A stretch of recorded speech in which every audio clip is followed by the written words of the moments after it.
বন্ধুরা, বলা হয় যে ঈশ্বর যখন দান করেন তিনি প্রচুর পরিমাণে দান করেন, আর ঈশ্বর যখন প্রচুর পরিমাণে দান করেন তখন ভারত দুই হাতে তা গ্রহণ করার জন্য কোনো প্রচেষ্টা ছাড়ছে না। আর বর্তমানে পরিবেশ এমন যে সবাই ভারতের অগ্রগতির কথা বলছে। একদিকে ভারতের বৈদেশিক মুদ্রার রিজার্ভ আকাশচুম্বী নতুন রেকর্ড ভেঙেছে, পুরো বিশ্বকে অবাক করে দিয়েছে। অন্যদিকে তিনটি শক্তিশালী ব্রিক্স দেশ যৌথভাবে তাদের ৯৫% বাণিজ্য স্থানীয় মুদ্রায় পরিচালনা করছে, যা মার্কিন ডলারের আধিপত্যকে চ্যালেঞ্জ করে আমেরিকার রাতের ঘুম হারাম করে দিয়েছে। এবং ইতিমধ্যে ইসরায়েল এখন ভারতের প্রতিরক্ষা শিল্পের জন্য তার ভান্ডার খুলে দিয়েছে এবং সহযোগিতার উদার হাত বাড়িয়ে দিয়েছে। হ্যাঁ বন্ধুরা, ভারত ও ইসরায়েলের মধ্যে বন্ধুত্ব অনেক পুরনো, গভীর এবং শক্তিশালী। কিন্তু যদি আপনি লক্ষ্য করে থাকেন, গত কয়েক মাসে ভারত ও ইসরায়েলের মধ্যে তেমন কোনো বড় আপডেট আসেনি। কিন্তু ইসরায়েল যে প্রযুক্তি এবং প্রতিরক্ষার দিক থেকে বিশ্বের সবচেয়ে উন্নত এবং শক্তিশালী দেশের তালিকার শীর্ষে রয়েছে তাতে কোনো সন্দেহ নেই। এবং যারা অন্য কোনো দেশের সাথে অত্যাধুনিক প্রযুক্তি ভাগাভাগি করতে অস্বীকৃতি জানায় তারা ভারতকে একটি উল্লেখযোগ্য এবং চিত্তাকর্ষক উপহার দিয়েছে, যা সকলকে হতবাক করে দিয়েছে। জানা যাচ্ছে যে এটি কোনো ছোট বা সাধারণ চুক্তি নয়, বরং ৮,০০০ কোটি ডলারের মূল্যের একটি বিশাল চুক্তি। এটি চীন এবং পাকিস্তান উভয়ের মধ্যে উত্তেজনা নাটকীয়ভাবে বাড়িয়ে দিয়েছে, তাদের ঘুম হারাম করে দিয়েছে। এবং সবচেয়ে আশ্চর্যজনকভাবে এই ঐতিহাসিক চুক্তির প্রায় ৩০% মেড ইন ইন্ডিয়া প্রোগ্রামের অধীনে সম্পন্ন হবে, যা নিজেই একটি উল্লেখযোগ্য অর্জন। ইসরায়েলের মতো একটি উচ্চ প্রযুক্তির এবং উন্নত দেশের সাথে মেড ইন ইন্ডিয়ার সংযোগ প্রায় সমস্ত পশ্চিমা দেশকে হতবাক করেছে, যার মধ্যে অনেক ইউরোপীয় দেশ এবং মার্কিন যুক্তরাষ্ট্রও রয়েছে। বন্ধুরা, আসুন পুরো বিষয়টা ঠিক কী ঘটেছে, ইসরায়েলের সাথে ভারতের কি চুক্তি হয়েছে, কেন ইউরোপীয় দেশ এবং মার্কিন যুক্তরাষ্ট্রের রাতের ঘুম উড়ে যেতে বসেছে, এবং এটি কিভাবে সম্ভব হয়েছে, যা আমেরিকা, পাকিস্তান এবং চীনকে যথেষ্ট চাপে ফেলে দিয়েছে। আমরা এই ভিডিওতে বিস্তারিত আলোচনা করব কি ঘটেছে এবং কি ঘটতে চলেছে, সবটা জানতে পারবেন, যেটা জানলে আপনিও ভারতীয় হিসেবে গর্ববোধ করবেন। এবং আপনি যদি চান ভারতের কণ্ঠস্বর সমগ্র বিশ্বে পৌঁছক এবং আমাদের দেশ প্রতিটি ক্ষেত্রে স্বয়ংসম্পূর্ণ হয়ে উঠুক, তাহলে এই ভিডিওটি লাইক করুন এবং ভিডিওটি বেশি বেশি করে শেয়ার করুন, যাতে সবাই এই খবরটা জানতে পারে। নমস্কার, আমি গৌতম আছি আপনাদের সাথে। তাহলে চলুন শুরু করা যাক। বন্ধুরা, রিপোর্ট অনুসারে ভারত ও ইসরায়েলের মধ্যে প্রায় ৮,০০০ কোটি টাকার একটি বিশাল এবং কৌশলগতভাবে গুরুত্বপূর্ণ প্রতিরক্ষা চুক্তি চূড়ান্ত হয়েছে এবং শীঘ্রই এটি বাস্তবায়িত হবে। এই ঐতিহাসিক চুক্তির অধীনে ইসরায়েলের রাষ্ট্রীয় মালিকানাধীন একটি কোম্পানি, ইসরায়েল অ্যারোস্পেস ইন্ডাস্ট্রি, যাকে সংক্ষেপে IAI বলা হয়, ভারতীয় বিমান বাহিনীর জন্য অত্যাধুনিক উচ্চ প্রযুক্তির রিফুয়েল বিমান তৈরি করবে। এই বিমানগুলি আকাশে হাজার হাজার ফুট উড়ন্ত অবস্থায় রাফায়েল, সুখোই এবং তেজাসের মতো ভারতীয় যুদ্ধ বিমানগুলোতে সরাসরি জ্বালানি সরবরাহ করবে, যার ফলে তাদের পরিসর এবং সময় উল্লেখযোগ্যভাবে বৃদ্ধি পাবে। তবে ভারত ও ইসরায়েলের মধ্যে এই চুক্তি কেবল একটি সাধারণ প্রতিরক্ষা চুক্তি নয়, এটি দুই দেশের মধ্যে একটি কৌশলগত অংশীদারিত্বের সম্পূর্ণ নতুন এবং শক্তিশালী সূচনা, যা আগামী বছরগুলিতে আরও গভীর হবে। ভারতীয় বিমান বাহিনী প্রায় ১ দশক ধরে আধুনিক মধ্য আকাশে জ্বালানি সরবরাহ বিমানের তীব্র প্রয়োজন ছিল, যা আমাদের শক্তিশালী যুদ্ধ বিমান যেমন রাফায়েল, সুখোই এবং স্বদেশী তেজাসকে কোনো বাধা ছাড়াই বিপজ্জনক দূরপাল্লার মিশন সম্পাদন করতে এবং শত্রুর বিরুদ্ধে একটি সিদ্ধান্তমূলক প্রতিক্রিয়া প্রদান করতে সক্ষম করবে। এখন ইসরায়েলের বিশ্বস্ত রাষ্ট্রায়ত্ত কোম্পানি ইসরায়েল এয়ারক্রাফট ইন্ডাস্ট্রি এই গুরুত্বপূর্ণ চাহিদা সম্পূর্ণরূপে পূরণ করছে এবং ভারতের সক্ষমতাকে নতুন উচ্চতায় উন্নীত করছে।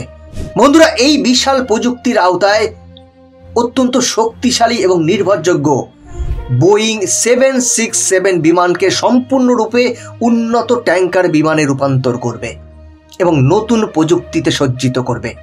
এই বিমানগুলি ভারতীয় যুদ্ধ বিমানের জন্য অত্যাধুনিক মধ্য আকাশ জ্বালানি সরবরাহ করবে, যা ইন্ডিয়ান এয়ারফোর্সের অপারেশনাল রেঞ্জ এবং স্ট্রাইক ক্ষমতা উল্লেখযোগ্যভাবে বৃদ্ধি করবে।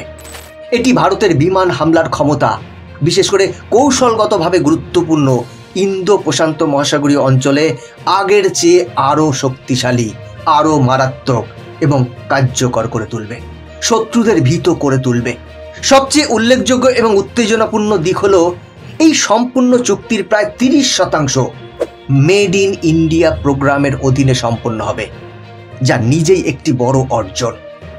এর অর্থ হলো ভারতের হিন্দুস্তান অ্যারোনটিক্স লিমিটেড মানে হ্যাল এর সাথে অনেক ভারতীয় বেসরকারি কোম্পানি এবং ছোট ছোট মাঝারি আকারের উদ্যোগও সরাসরি জড়িত থাকবে এবং এই উচ্চাকাঙ্ক্ষী প্রকল্পে অবদান রাখবে। এটি কেবল ভারতের প্রতিরক্ষা শিল্পকেই উল্লেখযোগ্যভাবে উৎসাহিত করবে না, বরং সমগ্র বিশ্বকে একটি বার্তা স্পষ্টভাবে দেবে যে ভারত এখন আর শুধু অস্ত্র ক্রয়কারী দেশ নয়, বরং উন্নত প্রযুক্তির অংশীদার, প্রস্তুতকারক এবং রপ্তানিকারকও হয়ে উঠছে। বন্ধুরা, এই চুক্তিটি অত্যন্ত বিশেষ এবং ঐতিহাসিক, কারণ ভারতে প্রথমবারের মতো এত বড় এবং গুরুত্বপূর্ণ প্রতিরক্ষা চুক্তিতে ভারতে তৈরি পণ্যের উপাদানকে এত বড় পরিসরে সরাসরি অন্তর্ভুক্ত করা হয়েছে। এটি স্পষ্টভাবে প্রমাণ করে যে ভারত আর কেবল বিদেশি প্রযুক্তির ভোক্তা বা গ্রাহক নয়, বরং এতে নিজস্ব মূল্য গ্রহণ করছে। ইসরায়েল তার সক্রিয় অংশগ্রহণ, প্রযুক্তিগত ক্ষমতা এবং অবদান দৃঢ়ভাবে প্রতিষ্ঠা করছে। এই চুক্তির আওতায় ইসরায়েলি ইঞ্জিনিয়ারদের সাথে কাঁধে কাঁধ মিলিয়ে অনেক জটিল এবং গুরুত্বপূর্ণ যন্ত্রাংশ ভারতে তৈরি করা হবে। ভারতীয় প্রকৌশলী এবং কোম্পানিগুলি এই উচ্চ প্রযুক্তি ব্যবস্থার সমাবেশ, পরীক্ষা এবং আপগ্রেডে সমানভাবে অংশগ্রহণ করবে।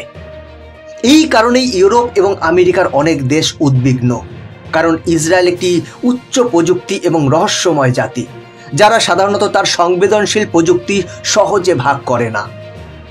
তারাই ভারতকে মেড ইন ইন্ডিয়া প্রোগ্রামে এত খোলাখুলিভাবে জড়িত হচ্ছে এবং সবচেয়ে আশ্চর্যজনকভাবে এই পুরো প্রকল্পের ব্যয় অনেক গুণ বেশি হতে পারত এবং বাজেটও বিশাল হতে পারত। তবে খরচ কম এবং নিয়ন্ত্রণে রাখার জন্য বোয়িং 767 এই বিমানগুলিকে আধুনিক ট্যাঙ্কার বিমানে রূপান্তর করবে। এটি একটি অত্যন্ত স্মার্ট এবং সাশ্রয়ী পদক্ষেপ। এই ট্যাঙ্কার বিমানগুলি হাজার হাজার ফুট উপরে উঠবে, সরাসরি যুদ্ধ বিমান, ভারী বোমাণু বিমান এবং নজরদারি বিমানে জ্বালানি ভরবে, তাদের ক্ষমতা বৃদ্ধি করবে। এই বিপ্লবী প্রযুক্তিকে মিড এয়ার রিফুয়েলিং বলা হয়। এটিকে যে কোনো আধুনিক এবং শক্তিশালী বিমান বাহিনীর প্রকৃত শক্তি এবং যুদ্ধ ক্ষমতার মেরুদণ্ড এবং ভিত্তি হিসেবে বিবেচনা করা হয়। যখন একটি দেশ আকাশে তার যুদ্ধ বিমানগুলিকে দ্রুত জ্বালানি ভরতে পারে, তখন তার যুদ্ধ সীমা অনির্ধারিত থাকে, যা এটিকে যে কোনো সময় এবং যে কোনো জায়গায় আঘাত করতে সক্ষম করে। এর অর্থ হলো ভারতীয় বিমান বাহিনীকে আর বারবার কোনো বিমান ঘাঁটিতে ফিরে যেতে হবে না। ভারতের আক্রমণের পরিসর হাজার হাজার কিলোমিটার প্রসারিত হবে, যার ফলে শত্রুদের কাছে পৌঁছানো সহজ হবে। এই চুক্তি চীন এবং পাকিস্তান উভয়কেই উদ্বিগ্ন করে তুলবে, কারণ ভারত এখন তার শক্তিশালী যুদ্ধ বিমানগুলিকে ক্রমাগত এবং কোনো বাধা ছাড়াই আকাশে বজায় রাখতে সক্ষম হবে, যার ফলে তারা দীর্ঘ সময় ধরে যুদ্ধ করতে সক্ষম হবে। ভারতের কাছে পূর্বে রাশিয়ার নির্মিত IL-78 ট্যাঙ্কার বিমান ছিল, যা একসময় অত্যন্ত নির্ভরযোগ্য বলে পরিচিত ছিল, কিন্তু এখন তাদের প্রযুক্তি পুরনো হয়ে গেছে এবং রক্ষণাবেক্ষণের খরচও অত্যাধিক। খুচরা যন্ত্রাংশের অভাব এবং প্রযুক্তিগত সমস্যার কারণে অনেক বিমান উড়ানের জন্য অযোগ্য। ইসরায়েলের সাথে নতুন চুক্তি ভারতীয় বিমান বাহিনীকে আধুনিক, দ্রুত এবং নির্ভরযোগ্য ট্যাঙ্কার বিমান সরবরাহ করবে, যা এই সমস্ত দীর্ঘমেয়াদী চ্যালেঞ্জ মোকাবেলা করবে। এই বিমানগুলি কেবল বিমান বাহিনীর নয়, ভারতীয় নৌবাহিনীও তাদের মিশনে ব্যবহার করবে, যা ভারতের সামুদ্রিক নজরদারি এবং কৌশলগত আক্রমণ ক্ষমতা উল্লেখযোগ্যভাবে বৃদ্ধি করবে। এটি একই সাথে ভারতের বিমান ও নৌ প্রতিরক্ষা ক্ষমতাকে শক্তিশালী করবে, যা ভারতকে ভবিষ্যতের সামরিক অভিযানে আরও স্বাবলম্বী, সক্ষম এবং নির্ভীক করে তুলবে।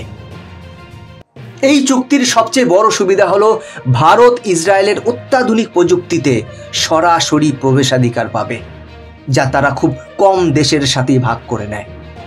ভারতে তৈরি প্রযুক্তির সাথে একত্রিত হলে এটি কেবল একটি বাণিজ্যিক চুক্তির চেয়েও বেশি কিছু হয়ে উঠবে। বরং ভারতের প্রযুক্তিগত স্বনির্ভরতা এবং বিশ্বব্যাপী প্রভাবের দিকে একটি ঐতিহাসিক পদক্ষেপ। এই চুক্তি প্রমাণ করে যে ভারত আর কেবল প্রতিরক্ষা সরঞ্জামের ক্রেতা নয়, বরং প্রতিরক্ষা উৎপাদনের জন্য একটি উদীয়মান বিশ্বব্যাপী কেন্দ্র হয়ে উঠছে। গত কয়েক বছরে ভারত ক্ষেপণাস্ত্র, র্যাডার সিস্টেম এবং গোলা বারুদের মতো প্রতিরক্ষা পণ্য রপ্তানি শুরু করেছে এবং বেশ কয়েকটি দেশের সাথে যৌথ উৎপাদন প্রকল্প শুরু করেছে। ফলস্বরূপ এই প্রযুক্তি ভারতের প্রতিরক্ষা খাতকে নতুন উচ্চতায়, একটি নতুন পরিচয়ে এবং নতুন আত্মবিশ্বাসে উন্নীত করবে।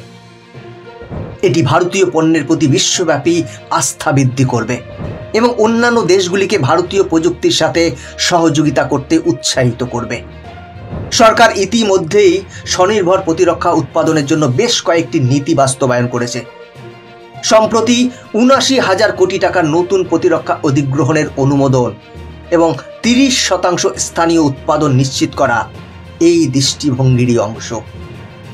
এই চুক্তির আসল সৌন্দর্য হলো প্রতিটি প্রযুক্তি, প্রতিটি বিমান এবং প্রতিটি সহযোগিতার সাথে জড়িত ভারতে তৈরি ছাপ প্রতিফলিত হয়।